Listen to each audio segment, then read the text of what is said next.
ушул бүгүн Кудай буйрса тазалык 24 саат иштейт. Азыр тазалыктын жетекчиси келип кетти, бу каяка төгөбүз деп. Анан биз эмне кылабыз? Төгө турган жер жок.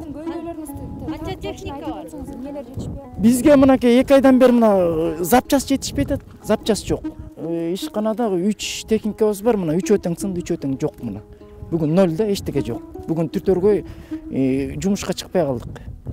Белгилеген ушу шаардын салкасы үчүн 3 техника иштейби? Бульдозеры атап кетсеңиз, кандай техника бар? Бульдозер иштейт, 2 бульдозер иштейт бир суткада. Маркасы трактор ушу 2 трактор иштейт болгону Гилеген Бишкекте.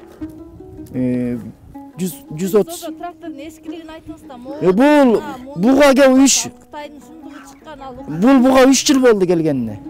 Анан 3 жыл болду сынып атат. Улам азыр жанагы илгеркидей болуп эмемес экен. Улам баягы сапасыз да запчастарычы. Наркы мынакей канча атам замандан бери тракторлерде. Бүгүн эртең менен келди ошо жетекчиси. Унчуккан жок, сүйлөгөн жок, кетти. Анан бүгүн запчасты көңүл бурулбай атат да запчас жөнүндө. Мына айтып атабыз, ана мына жыргатам дейт, мына жыргатам, мына жыргап калдык, мына мусорго тоюп. Социалдык абалыбыз 0 эле.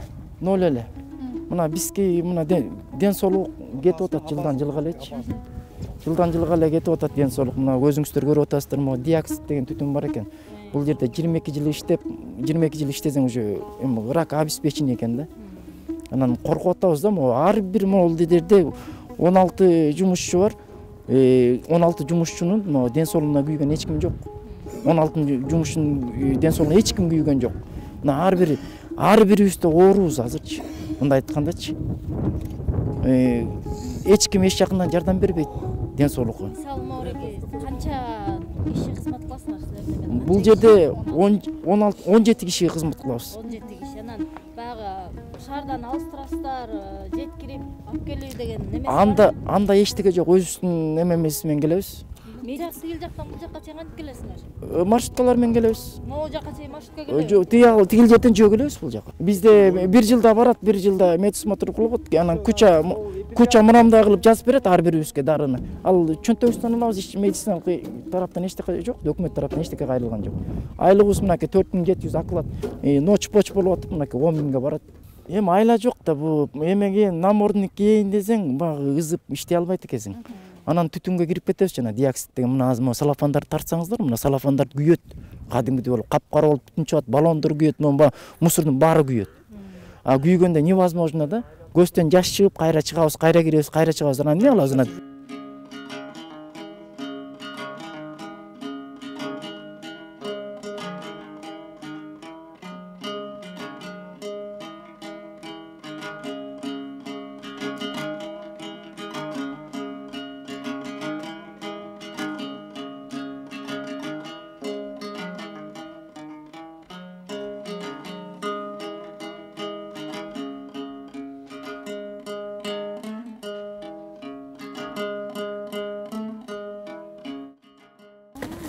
Өздөрүнүн мешокторун берет тура, кимдер алып кетет муну? Биз жеткем биз толтуруп беребиз. Бир күндө канча эмен толтурганга аракет кыласыз? 10 толтурганга аракет кылабыз. Демек бир күндө 250 сомго иштейт турбайсызбы? Канчадан канчага чейин ошондо? Өзүң каалаганча.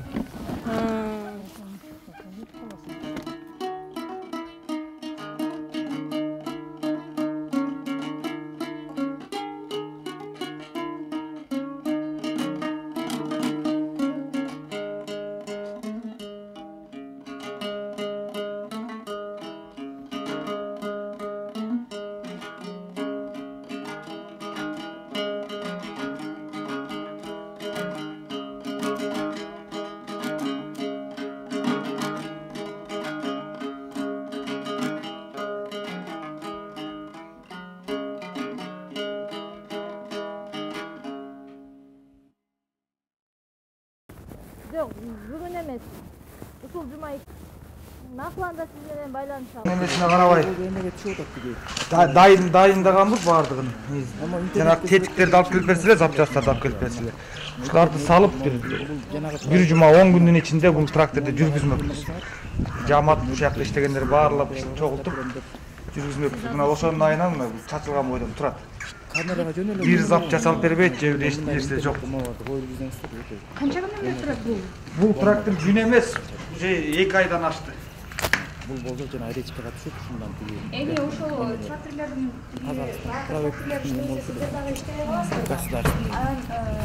айлыгыңыздарды иштебейсиң деп айлыгыңыздарды бербей койгон жокпу? Айлыкты бербей кое албайт го, айлыкты ита келе ала элекпиз. Бул айлык ала элекпиз. Дагы биз иштегенде эмне, бул тракторду эле карап отура бербейт, тиги трактор иштеп атпайбы, жалгыз тракторубуз. Ошону алмак салмак бузулганын оңдой калып, кайра айдап, ушинтип баягы мусорду жок кылып атканбыз да, аз-аздан болсо дагы.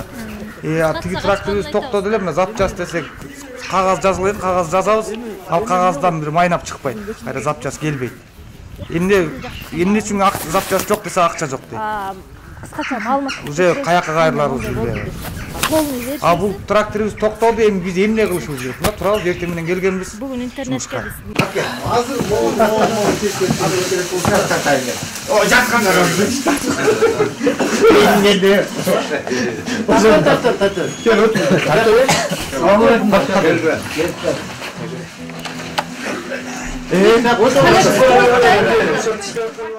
Биз ушуну келгенде айткан жаңы начальник.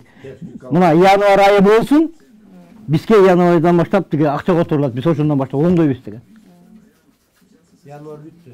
Мына январдын бүгүн тиги 26-сы болду. Ардакта 3-4 күн калды. Бүтөт мына. Трактор ошол эле боюнча турат. Мына мен юрист турат, Чыңгыз турабы? Кагаз жазып бер, кай жери сынды дейт, мына 1 эмес 2ден 3дөн жазып бер. Биз мындан аркы кадамыбыз, бизге техника болбосо, бул жерде иш болбойт. Мына мисалы үчүн бул жерде коллектив иштеп атабызбы? Техника болбосо, бул жерде баарыбыз мына ишсиз калабыз. Тазалыктын да машинеси кире албайт, каяка төгөт. Каяка жанагы ар кайсы фирма организациясынын да машинеси кире албайт. Уже полен бар да бичип неметип калса, каяка төгөт. Мына өзүң көрдүң. Жол менен келип отуруп мына биз эртең күнү бунун баары өрттөнүп күйөт.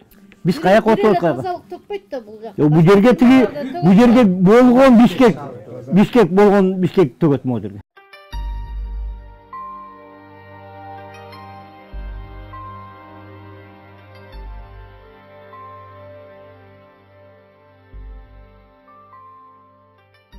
Айлыкта удержение болгондо эмени кармап алат.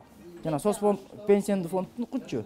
Анан азыр эме кылып көрсөк, мына 6 жылдан бери эчтеке жок дейт. Эчтеке жок дейт. Не себептен? Билбейм эмне себептен. Мына пенсияга бирөөбүз чыктымы? Көрсөтсөң алда квитанцияны берчи. Мына биздики муну карасаңыз, мыналар төлөнүп атат, мына удержение болуп атат да булчу. Удержение болуп атат, анан бизге барып тияктан эме кылсак, больницага жатып атат балдарчы. Больницага жатканда ОМС чыкпайт. Мындай медициналык кароолор жок да, могу бирөөбүз пенсияга чыкты бирөөбүзчү. Пенсия чыкты да болбогон суммага чыкты. 4700-кө. Ушунча 36 жыл ден соолугун кетирди. Тракторист болуп иштеди менин напарнигим. Орус. 36 жыл иштеди дагы, анан мына барып туруп тиги нар жак бер жактан чогултса, соцфондко кечирип коесуздар, соцфондко төлөнбөппүз сиздерге. Мына көрүп атасыздар кандай деген акчалар кетип атат. 22 года здесь я уже проработал. Уже тут за это время менялось много начальства. Каждый приходит и каждый начинает свое. Бардак, в основном какой тут запчастей нету. Вот чего, все стоят сейчас за чего? Вот валят. Потому что трактора тут, на износе, все они. Один за 22 года дали, новый. Вот. Ну и уже ему, что он постоянно работает и работает. Здесь это какая нагрузка.